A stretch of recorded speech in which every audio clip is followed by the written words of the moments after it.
We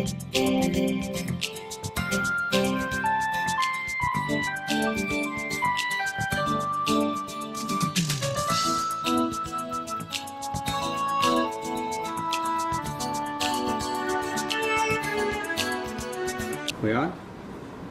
Okay, great. It's 8 o'clock. This is the Zoning Board of Appeals.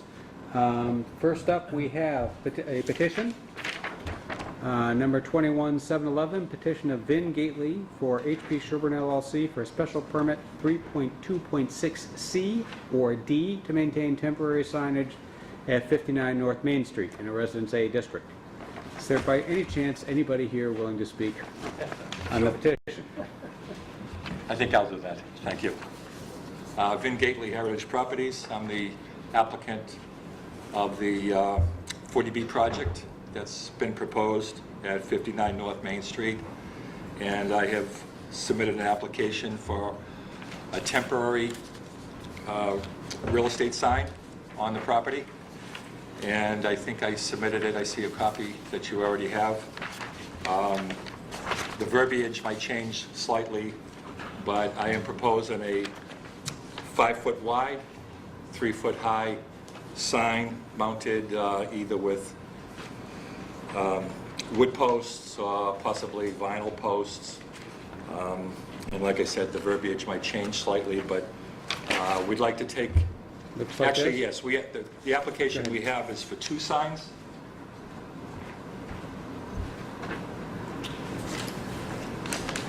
Actually, I have a color one here that's probably better. Even better. Yeah. I have an application for 2 signs. They're basically the same sign, angled so that people come in and either way down North Main Street can easily see it without stopping and causing any traffic jams. The sign that, because we're right on North Main Street, I'd like to take advantage of the time that we have currently while we're in getting approvals to draw some marketing interest.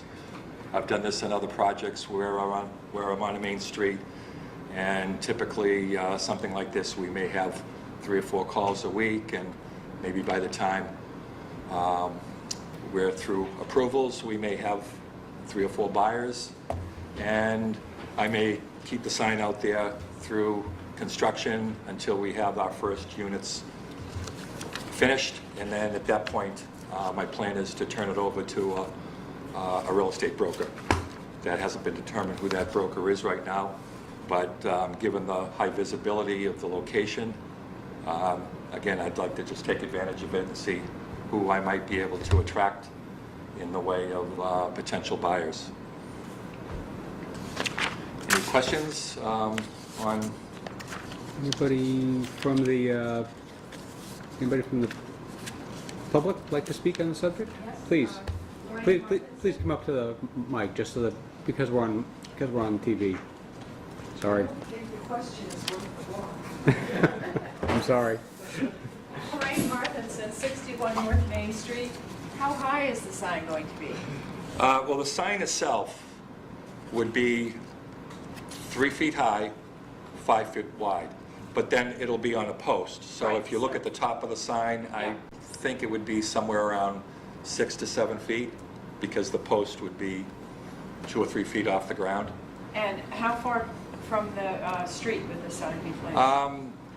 I would like to put it as close to the street, but just for visibility, but if the board has some requirement on where that should be in relation to the sidewalk, I don't want it right on basically the sidewalk. I'd like it set back slightly, but I'd like to have some clarification. I don't know if there's anything. Is there a particular setback you have in mind, or you just don't want it blocking the sidewalk, or? No, I just want to be able to visualize how Sure. how high this is, and how and how wide would it be? Right. Well, 5 feet. So 5 feet wide. yeah, About 5 feet 5 wide. feet, so probably a little Right. less than 10 because Right. it's angled back. Right. It would be something like this. Yeah. Each side would be 5 feet, 3 feet high, a couple of feet off the ground with either wood or, I'd rather put like a vinyl white post. I don't like the wood, it looks Yeah. very unfinished, but Okay, thank something you. like that. You're welcome.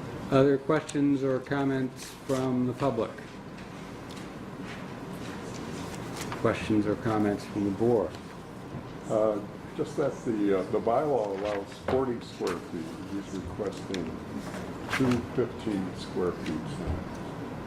So are you going on, you're assuming it's a D? D, yeah, well, that's what's listed on the application. It seems to be appropriate section. It's a D, okay. Well, the question, D is the closer fit. Right. He's got, I think, two different choices here. C, he can do as of right, except the sign would be too big, Correct. because that's a maximum of 12 feet. D is very close. That's technically for a residential subdivision. This is a condo, not technically a subdivision, but it's awfully close. I don't know how board members feel about that. Sounds like you're comfortable that it's close enough. It's the same. I think it is. It has feathers like a subdivision and walks and quacks and clucks like a subdivision. What do you think, Mr. Fitch? I'm just scrolling down to the bylaw, sorry. I'll loan you my old school paper copy.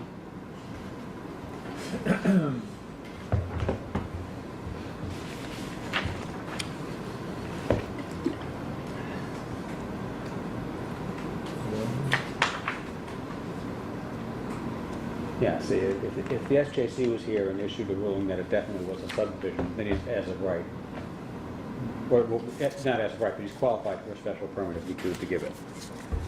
So how is the 40 feet measured? It does not include the legs on the ground? Yeah, Normally it wouldn't. right, usually it's the area of the sign as opposed to the,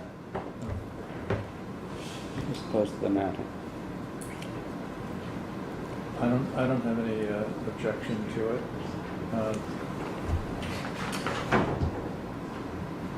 After approval, which we hope will occur, of course, the sooner you get these units sold, the better. Yeah. What's a smart setback from the? There was a question from the audience. Oh yes, sorry. I just found, it just popped into my head. So, I don't know about, oh, Gerald Beardsley, 54 Forest. So, Thank you. I Please. don't know about Sorry. the visibility of different types of signs, but if it was a dark green background with white lettering versus a white background with dark lettering, it would soften its appearance perhaps and still communicate the information. That's it. Just a thought. Okay. Other thoughts, comments, questions? How do people feel about the setback? The otherwise applicable setback there would be what, 60 feet? No, 10. I think a ground sign. Oh, right, a ground sign. Ground sign is like 10 feet. Ground signs can be way out near the edge. Yeah. If it's 10 feet back from the street line, the sidewalk is part of the street technically. Yeah, that's it. I think the ground signs require a 10-foot setback from the sidewalk. Should this one, because it's larger, be a little further setback, maybe 20 feet? I mean, we don't want to put it in the middle of the property. That'll defeat the purpose. Well, I'd say at least 10.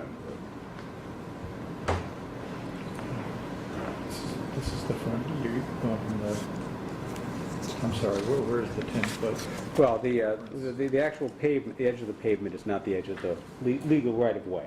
The edge of the legal right-of-way is presumably on the inside. I get that, but this is my first time with this. Yeah, sure, application. sure. Where is the 10-foot? Oh, because it's a structure, I think, right? Sign setback? Yep. He's asking where we're at. I think in the sign division, Let's see. permanent ground signs, as I recall, they're required to be 10 feet back. Let's see. It's a fair question.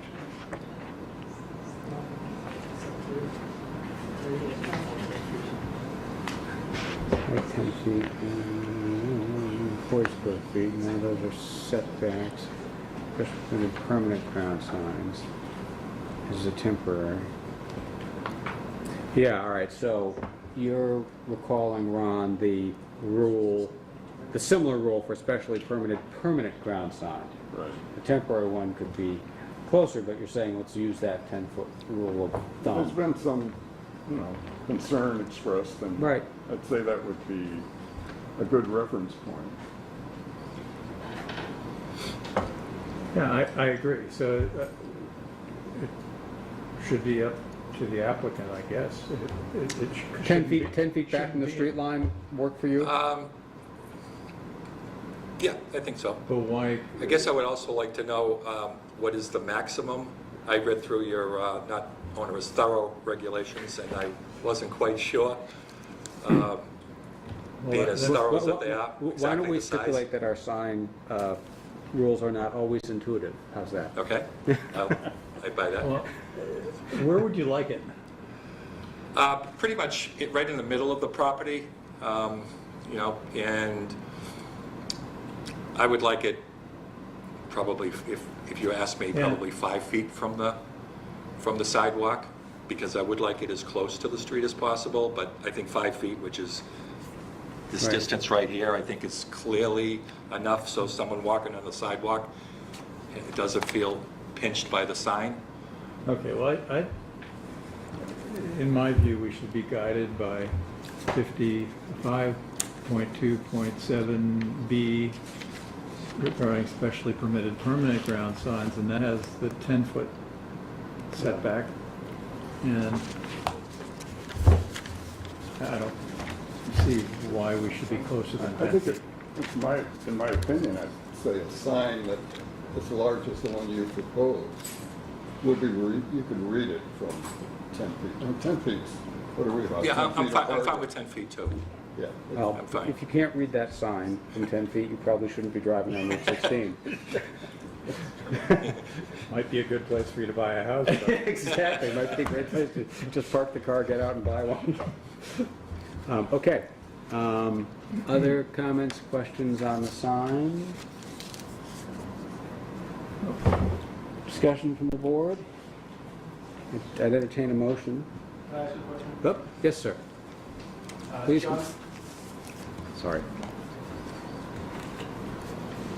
John Marthinson, 61 North Main Street. So this is not an objection of any sort, but it's just a suggestion, friendly suggestion, that the lawn or the weeds there have not been cut for a long time. So if you place a sign 5 or 10 feet, it's likely to get lost in the In the weeds. No, So it may be helpful, if you So to will, speak. to cut, a swath of Absolutely. that out, so that it sort of showcases it. Yeah, I have plans to have my landscaper come over there and really cut down the weeds and make the place look more like what it's going to become. That's great. And certainly putting a sign there would need that.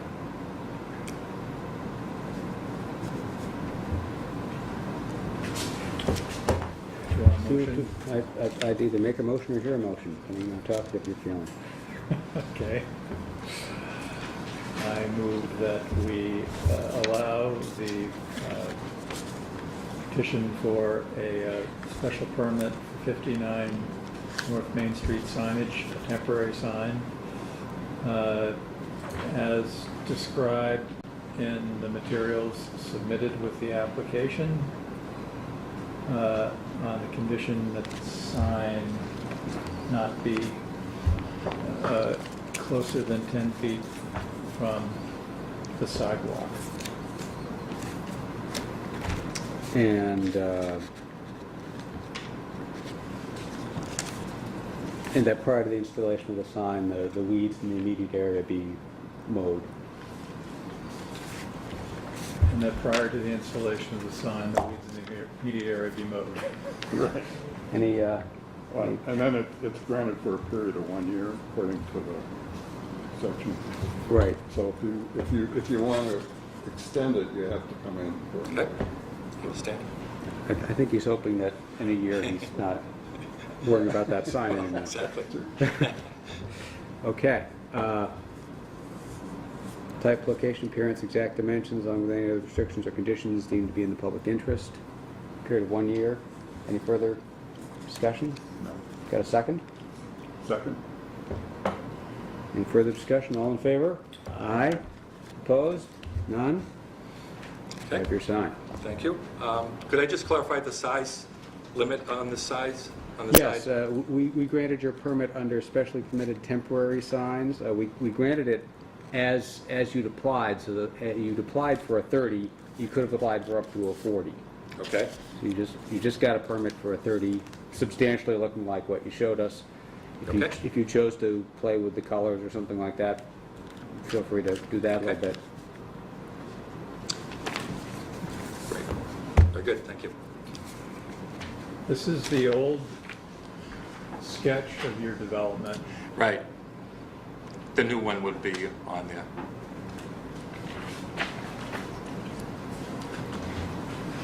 You can, I know, I think I know what you pointed at.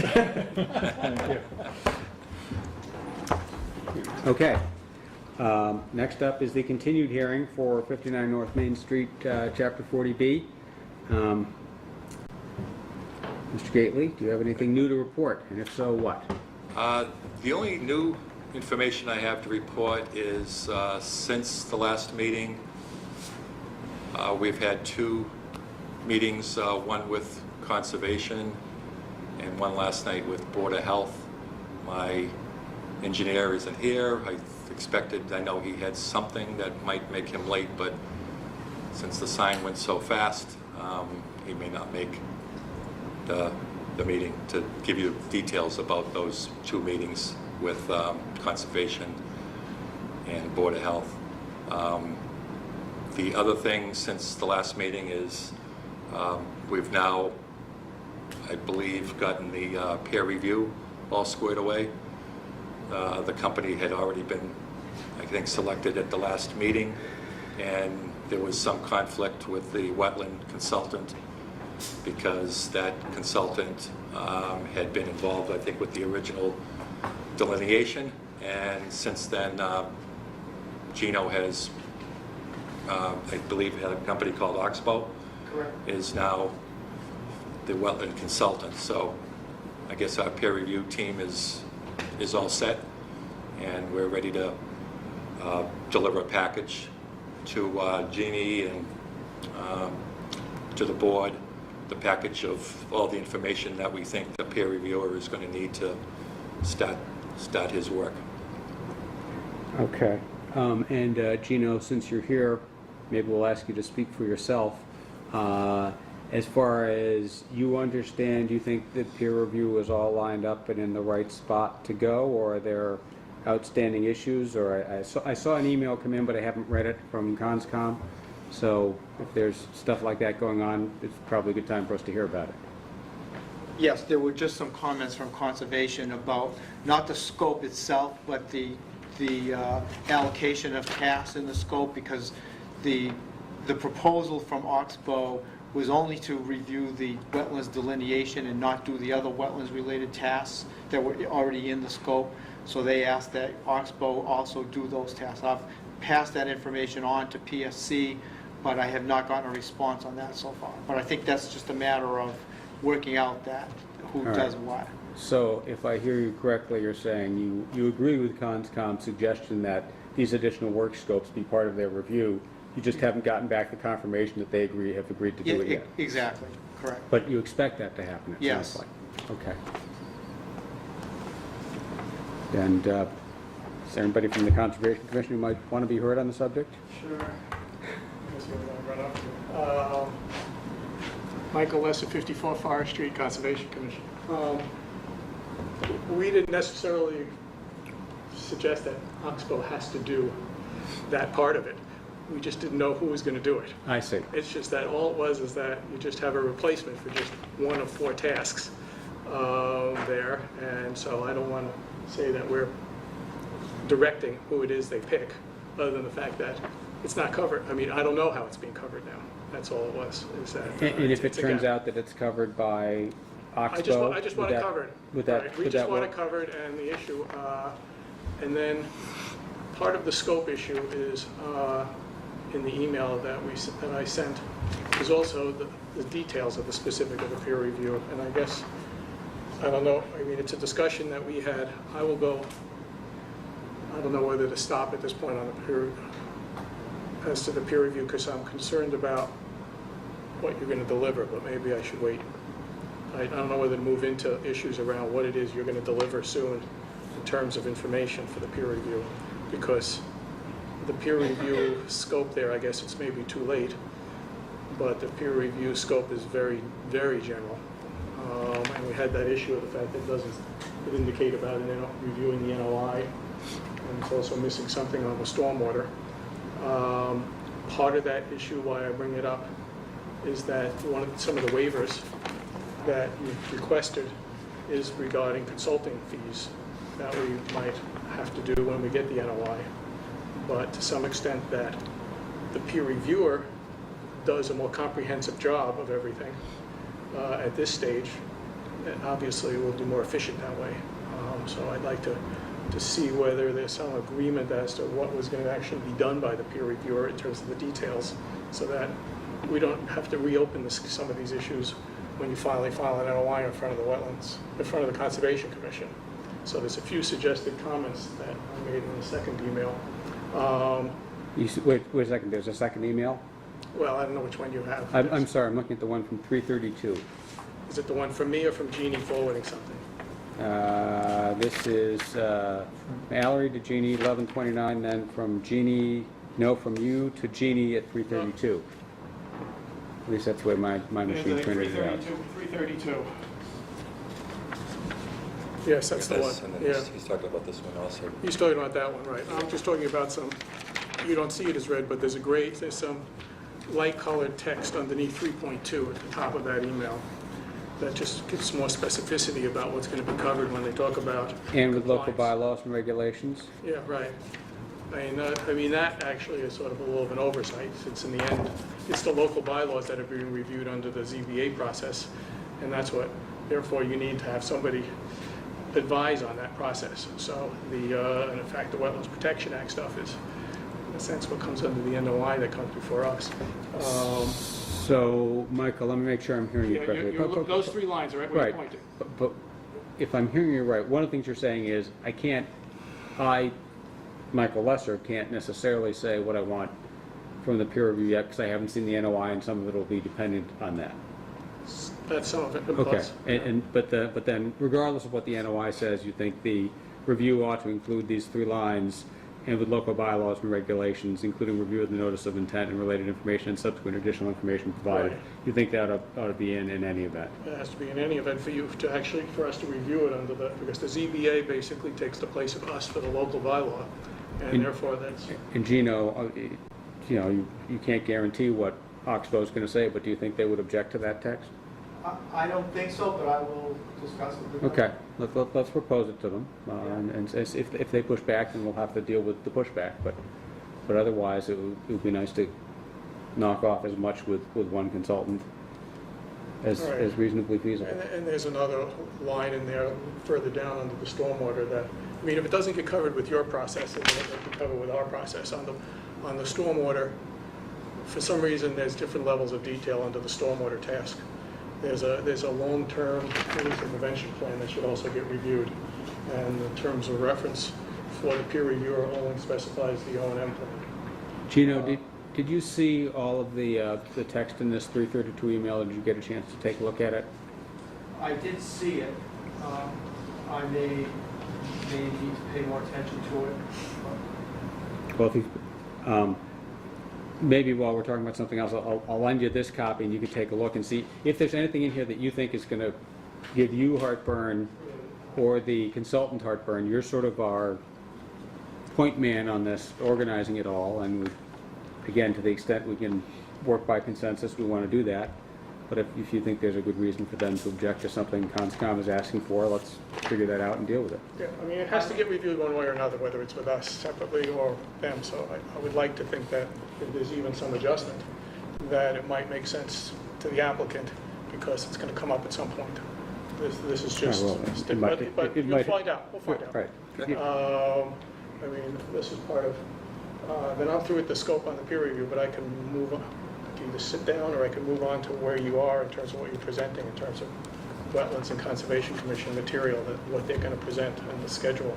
Well, why don't we, Is that where you're going to go next? Where are you going to go to wetlands next, sir? What you're presenting in your package, your next package of information is what I was, Actually, to be honest with you, without my engineer, he's the one that attended your meeting. I did not, so without him, I couldn't tell you exactly what. And then this memo here, I've just seen it. He hasn't seen it yet. oh yeah, no, but- I don't think it's going to be a big deal. Yeah, I mean, personally, I mean, obviously, there's going to be, it'll come up at some point, those Okay, issues. so whether it's- is this, would you like me to, what would you like me to do at this point? with regard to that. That's an Yeah. issue internally for us first. It's a SHERBORN issue, if I understand it right, of making sure that the peer reviewers are covering these issues.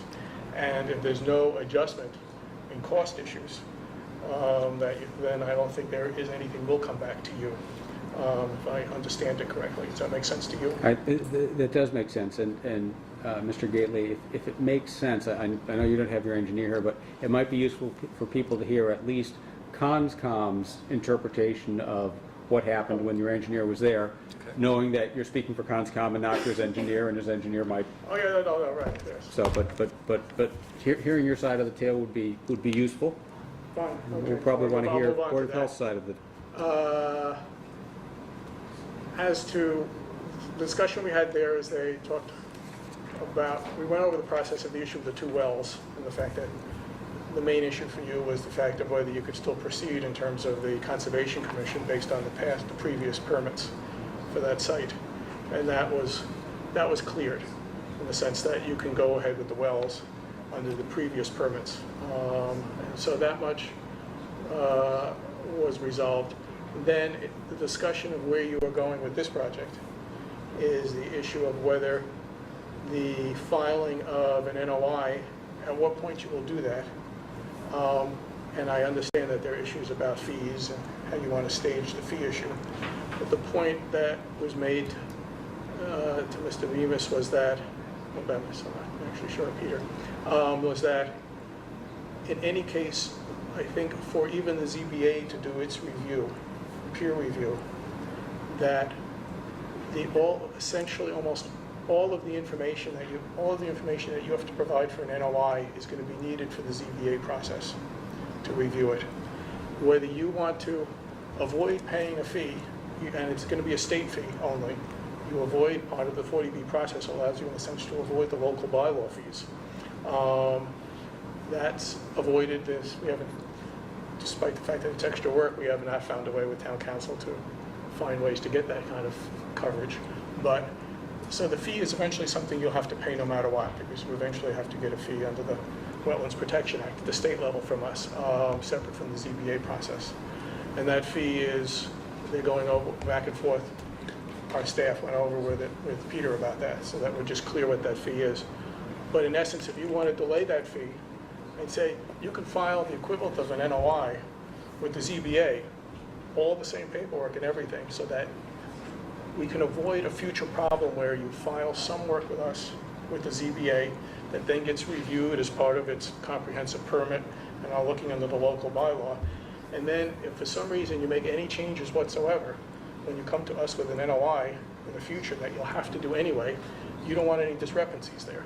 And so I would think it would be in your interest and all of our interest, but I'm not sure where you are on the project. But that was the kind of message we gave Peter, was that you might as well just get all that stuff in there, and it's because it's going to be needed anyway, because we don't want to get into a position of where the clock is ticking down here, and then we have to say, we haven't gotten everything to do the review at the ZBA level, and the clock is ticking here, and we don't want, nobody wants to be pinched on the review time for that particular part of the project. And Peter said that he think he had a lot of it done and this and that, but it's something he had to talk to you about. Okay. So, but essentially to avoid all of that, and hopefully the fee is not the issue in a way, because you're going to have to do it anyway. And you could delay the fee in a way, because just present all that stuff to the ZBA. Was it the amount of the fee that Peter was questioning? There was or no what? question. His letter was in the waiver. Right. His letter, we went Yep, over the waivers informally. The fee issue in the waiver was not clearly worded, and it's real, and there is no issue there. There's no waiver needed, because you can't get a waiver from the state fees. That's impossible, and there are no local fees. So there's no fee waiver to be requested in this 40B process. As far as we understand, because town council came in and we said there's no local fees for the Concom because you will be filing under the state protection, the State Okay. Wetlands Protection Act with us. And so, so it was made clear to him that it's that fee and there's no possibility of a fee waiver. Okay, all right. So So that fourth item on your waiver request is not possible if you're trying to get out of the state fees. That's not legally within our bounds to do, and there are no local fees that we can even waive. okay. So, And what else, to the extent you can recall, was discussed that we ought to be hearing? the other, on the other waivers, the 50, it was informal on the 50-foot work and things like that, that it seems that until we see what the work is, there's nothing to be said about that. On the third item there, he should check again, where he's looking for a waiver for some information requirements under 7.4.6, if I recall correctly. 7.4.6. You should check again. You might not even need that waiver, because that's only appropriate for 5,000 square feet of alteration. And we don't know what the plans are, but you might not even need that waiver, so. But you should go back to that. The expert fee issue, we can't waive at this point, because we don't know what the NOI even looks like. And we don't know how much is gonna be covered by the Z. We certainly don't wanna overbill or overdo it. It's not in our interest. We don't know to what extent we'll get the right coverage from the ZBA of thing in this process here, and what you'll finally come to us with an NOI. So until we have all of that, there's no way we can know whether we need to waive a fee, because we don't know what it is we're gonna get to have to look at. Okay, And so that's where we went over all those things all right. with him at that meeting. And so the timing issue is critical, because I'd like to avoid us getting a clock problem, unless you might just extend it if you want to delay the time, or whether they'll let you do it. But I don't want to get into that clock problem if you keep delaying, if there's some further delays. All right, great, thank you. Oh, sorry. I'm sorry, I just have a question. Ken, if you could just explain to me the basics here. We review the waiver of the local bylaw. You still- Or the enforcement of the local bylaw. enforcement of the local bylaw, and you, the Concom retains jurisdiction over the state. Right, and we advise you on the local, right. And We're your advise. we're your technical advisors along with the peer reviewer on the local. So, and we do, after being advised on the local bylaw, we do our recommendation, we go back to them and the Concom No, before they no, consider the state? no. It's my understanding of the process is that Conscom has sort of a blended role, sort of as we do. They always have a sole jurisdiction over the state aspects Right. of the NOI process, and we really have no role there now. Technically, a lot of the same physical spaces are involved, and construction involved, but where we are required to rule is whether or not any of the local non-state wetland regulations, which we choose not to waive, and which the developer You make wishes your a own, you waiver make your of. own decision, but we make our recommendations to you, and what we feel is We need to important, and decide but you make the final decision on it. But could you just explain to me this time squeeze Oh, that you're referring to? well, our 180, I think what he's saying is our 180-day clock is running, Right. under which we'll have to make a decision, and if no materials get to him, then they won't be able to have been put in a position to give us a good recommendation. We've had some less than perfect experiences in the past on Okay. that. See, normally, we would, let's put it, not normal, there's no normal, since we haven't done a lot of 40Bs, but one often would think that at the same time they're filing, let's say, in a past case, Yeah. when they filed with the ZBA, they also filed the notice of intent, it's called, the permitting request in front of the Conservation Commission for the state level. It was done at the same time. Okay. So there was clearly a parallel track going on in terms of us having all of the information in a more than adequate timeframe. Got it. In this case here, we just don't know. I mean, it might come in a week.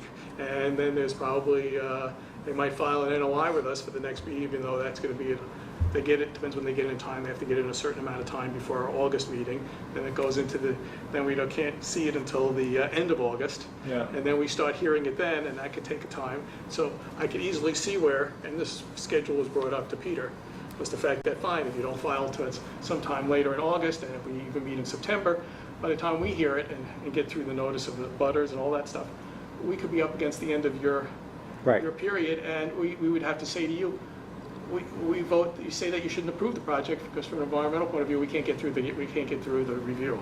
Yeah. And delay your decision, or our recommendation is not to permit it, because we don't know what it's doing. I want to avoid that, obviously, but that's Right. the worst case. Okay, thank you. Done? Okay, great. We're vamping away here, but Peter still has not appeared. I wonder if, Daryl, if you'd be willing to sort of fill the same role and give us your perception of what happened with Peter Bemis at the Board of Health. Again, it's not... Ben and I could do it together. because Okay, it great. wasn't our meeting Yep. last night. Oh, wonderful. So, It'd be like point, cut, or point. yes, okay, so Daryl Beardsley, Board of Health. It's the same point of view. I just want to mention stormwater so I don't forget it.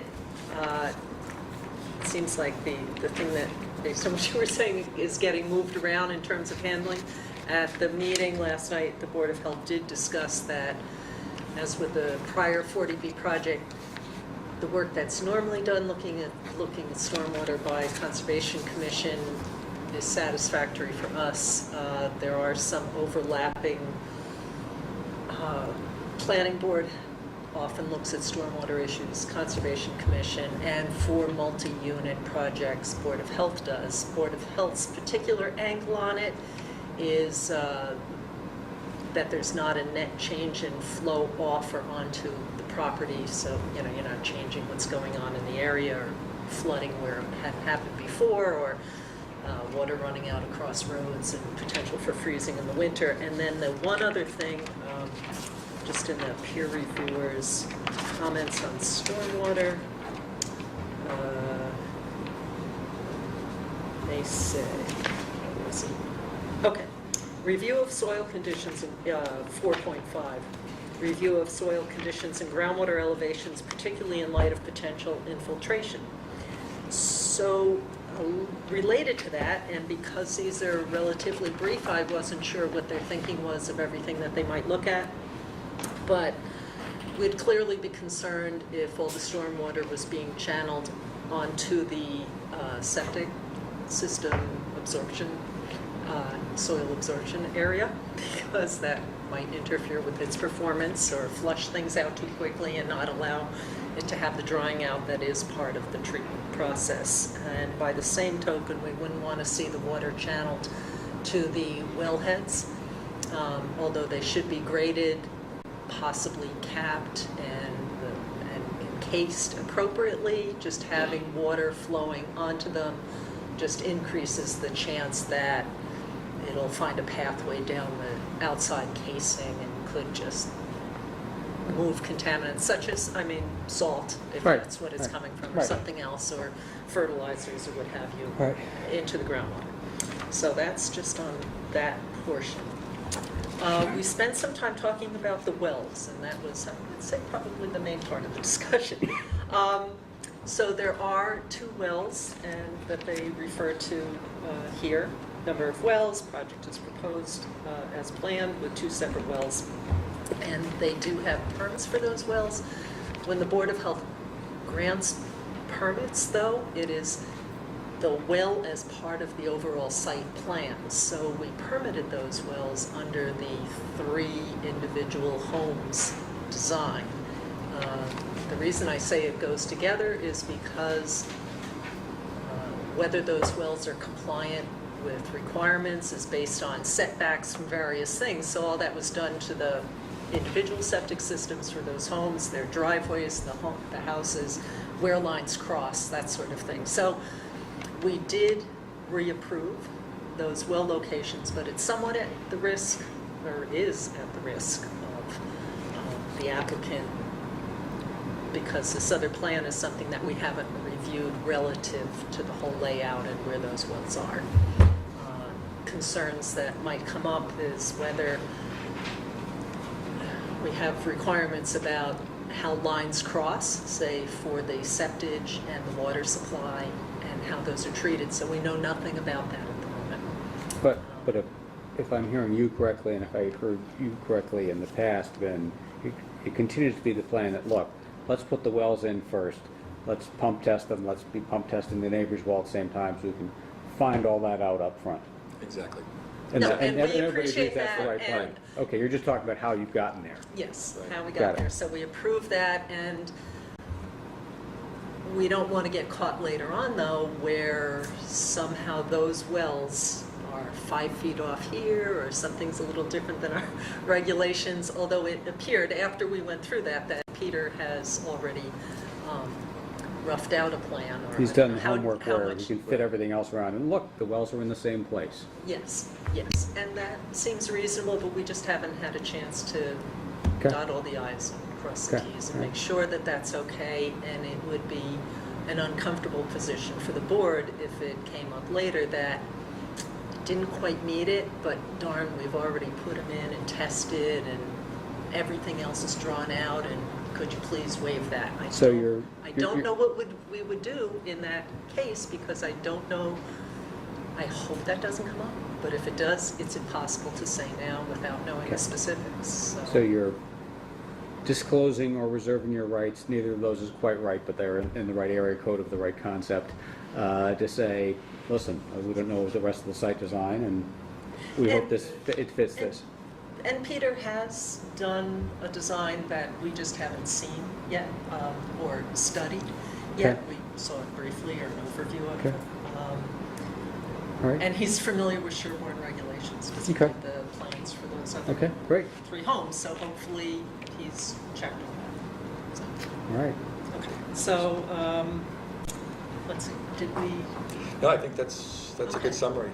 I okay. have nothing to add to that, and I understand the risk that we're taking, and based on my engineer's analysis, and I understand you haven't seen the design yet to evaluate for the project that we're proposing, but the well location that was on that 3-lot plan is the same location that we want that well for the ultimate project we're proposing. So, you know, he's done all that. I know he hasn't submitted it for you to evaluate, but that's a risk that we're willing to take, because that's information we think is very important to have now. And we rather than later. appreciate that that is their plan Right, to vet right, that right. And test it out. So similar to what we had talked about for other projects, we would like to see simultaneous testing of the wells, so we did discuss that, because testing them individually isn't going to tell you how they're going to work when Right. they are supposed to be pumping together. And looking at how it impacts neighbors' wells, because it is going to be not as distributed a draw as under other circumstances. And I think that's Okay. the main part for the wells. We did also have discussions about the board, discuss the other requests for waivers. Do you want me to give you some preliminary thoughts on that now, or? I'd like to hear it, please. Okay. Is it possible to speak up a little bit? Oh, yeah. Very Okay. hard time. Sorry, maybe I Yeah. should. Why don't you just have a Face seat, this way and- be near the microphone, and right. Right. Oh, Just talk louder. all right, I will try. Or Matt go- can you come go up home and and watch speak. the, We can speak together and it'll. Right. All right. This is just I'll start with a general question, because it'll then fit in with some of these others. In terms of elderly housing in town, is it, I don't know if it's a planning board issue or whatever, that we're just accepting that they're 2-bedroom units? Is that a standard? Is that Well, something that we're when you- after? When you say you're accepting that they're 2-bedroom units, certainly if one, just to exaggerate something, because this is not what this developer is doing, built a bunch of things that looked, acted, and had all the scale of a typical 5-bedroom house. And a developer came in and said, oh, well, they're over 55, therefore they're 2 bedrooms. I don't think it's that automatic. Okay. But in terms of not, for elderly, not requiring a 3-bedroom minimum? Well, since I'm over 55, I prefer over 55 than elderly. Sorry. I'm with you there, so I should be more careful. What are you laughing at, Mrs. Novak? I think the legal point that you may be going towards is that certainly a bedroom, the flow count is different if the residents are Yes. over 55. It's a deemed 110 gallons per day versus a deemed 150, I think, right? It's 110 per bedroom, 110 per bedroom versus but 150 for 2 bedrooms for EA. How about if I call it EA housing, just for... that is our technical zoning term. Okay. And it is the 150 for 2 bedrooms for EA, is that a local Sherborn thing? No, that's state. Okay. But if it's a 1-bedroom EA, then it's 110. And if it's 3 bedrooms and more, it's 110 per bedroom. I would suggest... So it's just that sweet spot of 2 bedrooms that gets the 150 Right. total. I would suggest that what the Board of Health should do here is look at the building plans, forget whether they're over 55 or not, and count the rooms, Okay. and see how many bedrooms you think are there. And knowing that, you know, those same bedroom counts are ones you have to apply to all sorts of different projects, 40B and not, 55 and under and not. Okay. You could then choose to say, because these buildings are going to be used for over 55, we, the Board of Health, recommend that you go along with a deed restriction to get them down to 2 deemed bedrooms. And that might very well be a smart and wise and kind and fair way to deal with this one. One just has to be careful that when one's counting rooms, you're counting them in a way that's consistent with other projects. Okay. So Matt Natale, 1 Mill Street, also Board of Health. I think one challenge for most SHERBORN and state regs is that the default assumption for all single-family homes is that they're a 3-bedroom home.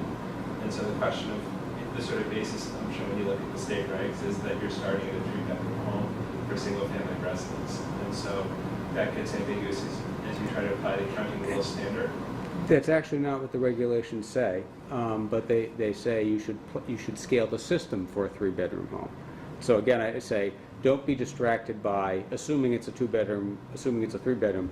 Just be completely mechanical. Count the rooms, count the spaces, add them up. Is it a hallway? Great. Is it really a hallway that's, you know, if somebody dropped in a doorway, suddenly that hallway happened to have a closet, now it's another bedroom? That's the count. And your rules are a little bit different than the state rules, but they're not that different than the state rules in terms of that counting exercise. And then once you've got that bedroom count, then you can choose to say, okay, wait, let's agree with deed restrictions on this or not. Okay. That- All right. I hope that answers it. Yes. So for the time being, Well, just so I understand what you're saying. Because I've seen some of these floor plans, and there seems to be include sometimes a space where you could see a bed. That is a living room, was labeled as a living room. So are you suggesting that if the Board of Health reviews it and it's ambiguous as to whether it's 3 or 2, that one way to resolve it would be that there would be a deed restriction for that unit of 2 bedrooms, and then they would, that's something that we would impose? The state regs so allow. Yeah. And the reason why we had this counting was we had a prior project where essentially the developer's position was, don't worry how many rooms there are, I'm entitled to a deed restriction down to whatever I want. And that also is not the way the process works. Yeah. And so, and both the local regs and the state regs became much more sophisticated over time about, it doesn't matter what label you put on it. Tell me how many rooms there are. And so, for example, in our regs, I think, well, I haven't looked at them in several months now, thank goodness. But I think ours presumed that rooms above the ground floor were All bedrooms. or something All like count that. as bedrooms, right? And so it's literally just a mechanical process of sit down with the plans and say, bedroom, not bedroom, bedroom, not bedroom, and just add them up because there are also some excluded areas and. But you can have large open spaces. Right.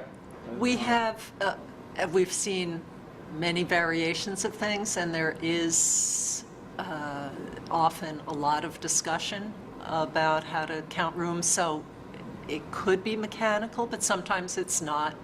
What's an entryway, what's a room, what's a mudroom, what's a, Well, that's what I was Something wondering else, about. what's- How yeah. mechanical is it really? It's very mechanical because you eliminate yourself down to those rooms and you have to say what they are and what they can be turned into. And often the different variations of the developer plans, because they were done by architects with a view towards reusing the design, they'll often tell you the answer because you'll turn the page and say, look, here's the alternate view, and there's a wall right there, and they drop the closet in there, and that same library is suddenly a bedroom. So it's just a, right. So and their room count is not it's not binding on us, always but it's easy, helpful. I would say. It can be mechanical, but it's not always. Right, it's not fully mechanical. Yes. I'd agree with you on that. But if And you haven't sometimes done- we look at functionality, because if there are homes that have a big giant space for the whole first floor, but functionally, compared to other homes, you would recognize that there might be a living area and a kitchen, and so, Right. and we Well, will. what would be the result if you count. concluded that, and Kaylee, I'm not saying this is the case. We're definitely in the hypothetical realm here. I'm just trying to understand this issue generally for other matters in the future. So what if you looked at the plans and you said, well, these are 3-bedroom homes, if not more? So The then- impact to what's been suggested here is that they would need more wells, would be the first thing, because Right. you wouldn't need more wells if they become public water supplies. But to remain private wells, you'd need more wells because the assumption would be more people. The septic system sizing would have to grow to accommodate that. I don't know how much leeway there is for that. I'm not sure, because we haven't seen how things are fitting now and whether there is a space for that. But are you So- still saying that if that was the determination that you could deem that space to be 2 Well- bedrooms with a deed restriction and therefore the analysis for the wells would go to 2 A bedrooms? developer's proponent might very well say that, but once we were armed with, how many bedrooms is your project supposed to have, as proposed?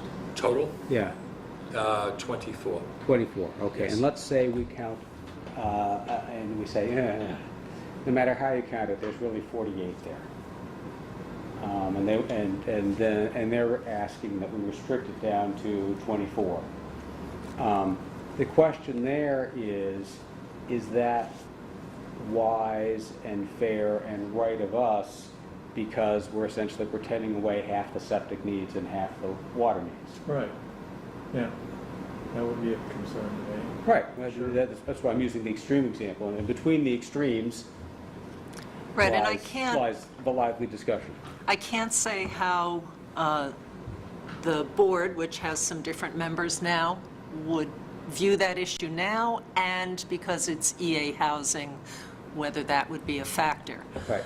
But before, we weren't comfortable with deed restriction for something that, Yeah. to us, if we put it anywhere else in Sherborn for another project, would have been a 3 or 4 bedroom house. To call it a 2-bedroom because we really don't have any control over that once it's built. And to have the systems be undersized would be a risk to the public health, meaning the public who's going to live in that project. So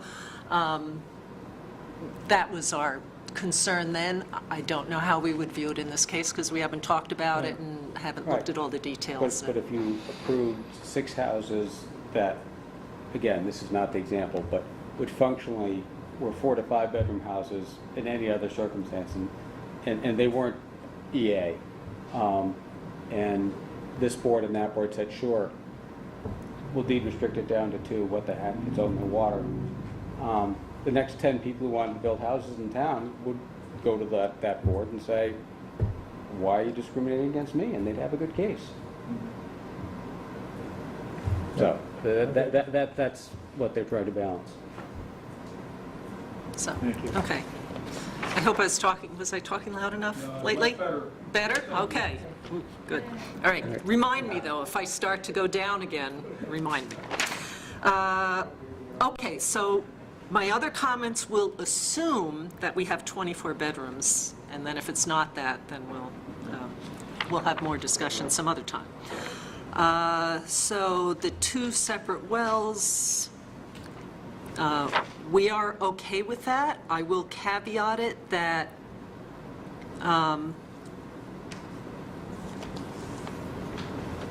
yeah, as long as they're divided up evenly, because really, if it's matching up to 12 bedrooms times 2 people, that's 24 people, 25 people, and it would have to be a public water supply, so it needs to stay in these ways. And then the state has some other requirements too for the wells and ownership and access for maintenance.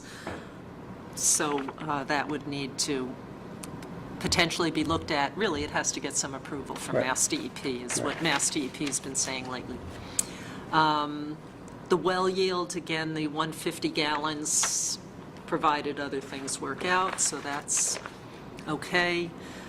Storage, I'm not familiar enough with state plumbing code requirements for storage. I don't have any particular concern for that, except that it is different than being connected to a municipal water supply where the assumption of a continued supply is different than drought times. We've had a lot of new wells being installed around town based on the drought that's taken place in the last year and a half or so.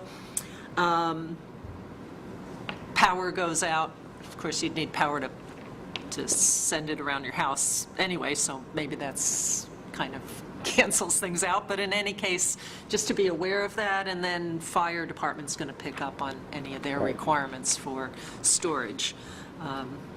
So I just say, again, that's an issue for the future tenants and their health concerns So and water it supply. sounds like there were productive discussions on the wells, and the hope of the developer and the Board of Health and the peer reviewers is that when the wells, and the neighbors, is that when the wells are tested, all the smart people are watching carefully and getting the same data, and then they'll all look at it together and say it works or it doesn't, or here's what needs to happen to make it work. All right.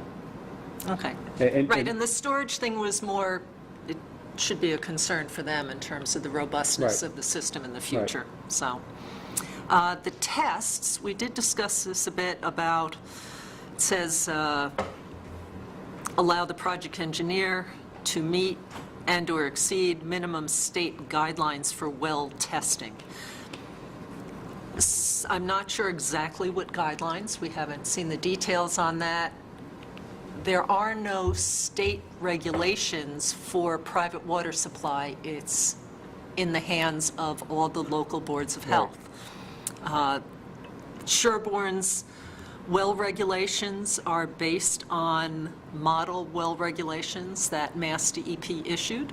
So I'm not sure why they wouldn't just follow our regulations, because there is no other regulatory authority for wells than a local board of health.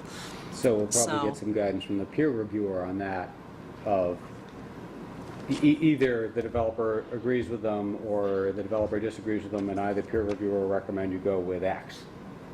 mean, hopefully we'll get that sort of guidance from them. One thing I'd say, if it's a peer reviewer who has, well, I would hope they have experience with wells. The Board of Health here is a bit more stringent on a few parameters, not many, because it's the one chance we have to oversee quality, unless, and then it's in the hands of the homeowner, and I guess that's the risk that they can choose to take, but that is the reasoning behind it, so. And then we also discussed the 5,000-gallon cistern to hold fire suppression water. And again, that's mostly something for the fire department. We would want to see provisions so that that was not connected or even looked like it was close to being connected to the regular water supply. Very important. We're going to want to see backflow prevention if there's anything coming close. Backflow prevention will be important because I assume you're going to be using those wells to feed into the cistern. There are contaminants that are in fire suppression piping that are just there as part of the result of the manufacturing process and would not be good to get into the water supply. So backflow prevention, but there's going to be some of that for the fire department regulations anyway. So we're okay with that, not to be connected to potable water supply. So, and then, let's see, on the last section, public and environmental health,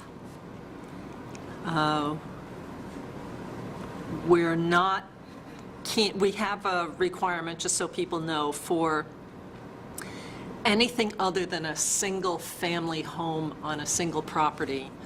We require an environmental health impact study to be performed, and that's to look at, in this example here, you have a shared system. It tends to be larger than a single family home. Water supplies are different. The dynamics are different.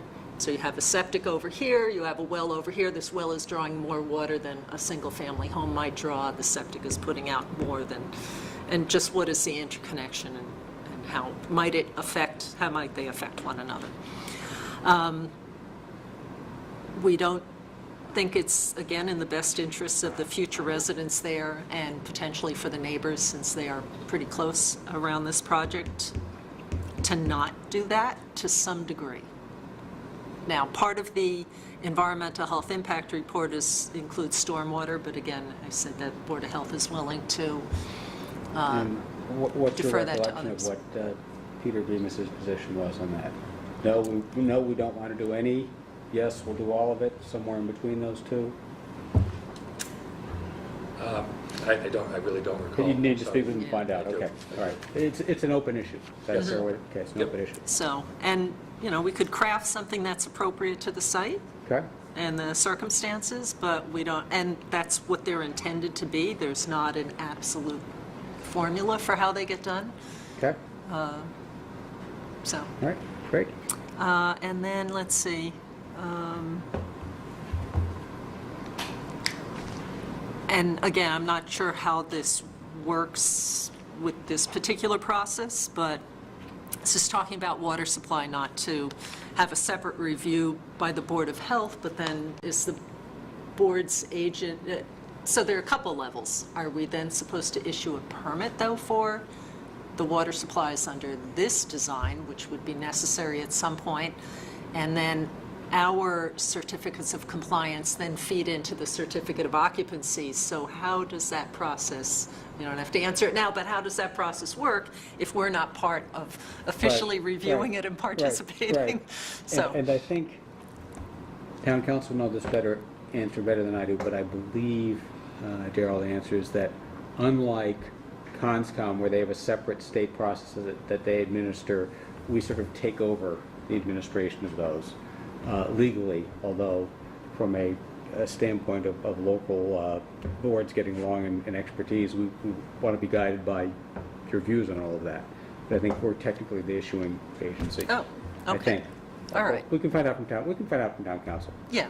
And It's then we not a could role talk we're about eager to how have. we guide the the agent, whatever agent might be going, Right. unless you have a different agent. Oh, All right, so we could uh, figure that out later. We would absolutely use your expertise. Okay, all right. And then, so drainage, I mentioned that was sort of related to the stormwater issues. And then in the peer reviewer, they do talk about looking at the septic system for compliance, and again, it was broad, and we have seen nothing on that, so I don't know. And I don't know if we're going to, and if we're going to have the agent review it as a way to give comments. I don't know how that'll proceed, but I'm sorry, I didn't hear what you said. sorry, I was saying that for the septic system, we haven't seen plans. Will we see plans? Is it only going to be the peer reviewer who's looking at the details? I don't know. So, we don't have too many comments on that right now. All right, And great. Matt, anything that I missed? I think it's sort of hit the highlights that sort of more described as here, the blanket exceptions and sort of the logistics of how that would play out for how you guys do your piece of the puzzle. Just- Fair enough. Mr. Gately, rebuttal? No, no, Okay. everything's fine. I think All right. that was a real good summary of where All we right. are right now. Okay. Wonderful. Really Thank you all. Yes. Will you ask him about specifics of any schedule, deliverable material, if there is any more update on that? Sure. Can you tell us anything about what you would expect to deliver, when and to whom, going forward from here? Again, without my engineer here, I really couldn't tell you what his plan is. I know he is pulling together some information in the way of plans and drainage calculations. He's pretty sure from reading the scope of the peer reviewer's proposal what he needs to do. He's intent on giving the peer reviewer a complete set of plans and information, and he told me last night that he'd probably need until mid next week to have that package completed so that it could be submitted to the peer reviewer. I know he's planning on some of the things that were mentioned tonight. I know he's planning on addressing them and submitting them. I know I've heard some comments about like the septic system. We can't comment on something we haven't seen, and I know that's all evolving.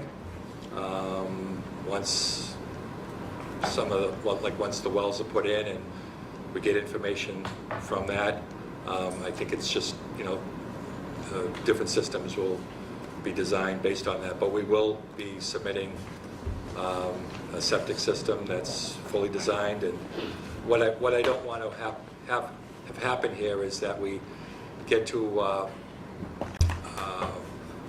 what I hope is an approval of the project, and then we're at square one, starting with some of the boards and getting approvals on wells and septic systems and things like that. I'm hoping now that we're going to run some of these things parallel to our process here with your board, so that when we're approved, we're close to starting construction.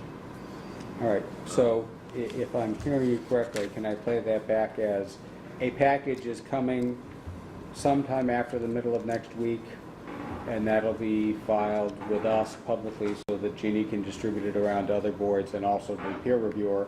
And without Peter here, you're not going to put words in his mouth on exactly what that's going to be, but you're hoping it's going to move the ball substantially ahead. Yes, yeah, I agree. I'll ask specifically whether you've made a decision whether to file formally a notice of intent with the Conservation Commission, or you're holding that back while you're doing all the stuff that you're submitting next week, let's say, that you're just talking about. I don't have the answer on that. I'm sorry. Okay. Without my engineer, I just couldn't address that I tonight. don't want to be awkward, but I'll just say that's the same answer he gives us, so that the two of you hopefully will sort that out. Okay. Okay? Without one. Asked and answered. I know isn't there an existing NOI that had been filed? No, there's an order of conditions. You have order conditions for the three individual properties, the homes that were there before. This would require a new notice of intent. Okay. for this project. So Okay. that's what would be did. And we've told them there's a whole set of information requirements that you can file without the NOI, but at least make sure you're following that when you do your submission to the ZBA, if you're not going to do the NOI at the same time. And that's Appendix D of it's in our regulations. And so hopefully we could just work from that if that's the route you're going to try to do. Okay. Okay. It looks like probably we're going to have to do without Peter tonight. I'm just looking less and less optimistic. He's not answering his text now. So. That's all right. It's all right. Other questions or issues that other people here wish to raise while we're here tonight, before we set the next meeting? You're not a stop from raising them in the future. John is our wise guide of how to navigate the process. Are we at least close to the main channel here? Are we off on the rocks? No, it sounds like you're doing well. Okay. Once we get the peer reviewer actually reviewing, I think that'll pick things up a little bit. Right, okay, So great. Stuff to talk about. All right, great. Lots of ZBAs skip an August meeting. I'd rather not. We're not far enough along here. I'm not,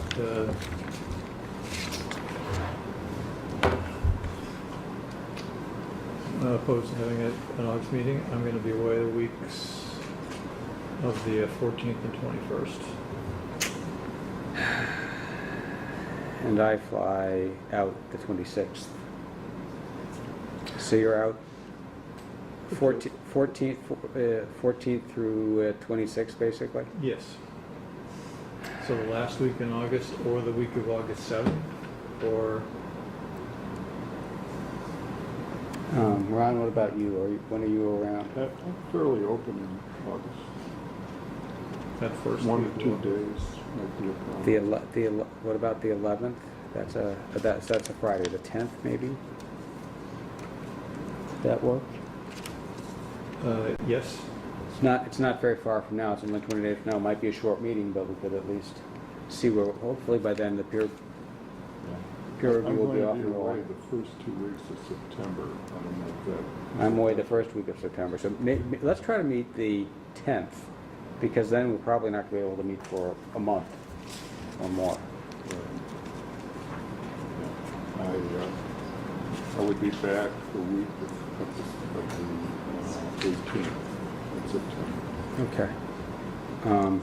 So what I'd like to think, if I'm hearing everybody here correctly, is that by the 10th of August, not only will the new set of plans have hit the table, but people should be looking at them, and hopefully the interested boards and parties can say, not definitively, here's how we feel about those plans, and the peer reviewer almost certainly won't be done by August 10th. He'll probably just have gotten them. But at least people would say, here are the initial areas of friction. So that we can hopefully then spend the next time between then and what's probably going to be September, say 18th you're back? When are you back in? Yeah. Yeah, but so it'll be well into the second half of September before we can meet again. And when do our 180 days run on this, Jeannie? All right, we can take a look.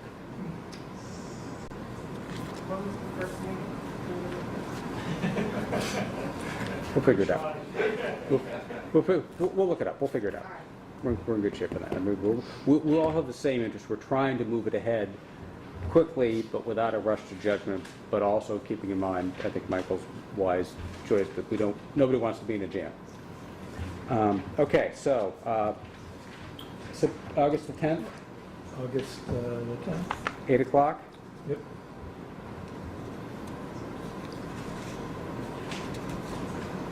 All right, here at Town Hall. All in favor of continuing the hearing until that time? Aye? Opposed, none? Other business, other questions on other topics? I know it's so much fun to be here, and none of you would want to go home, but We don't have anything else on the agenda. we don't have anything else on the agenda. ready to go. Okay, yeah. All right, thank you all for coming.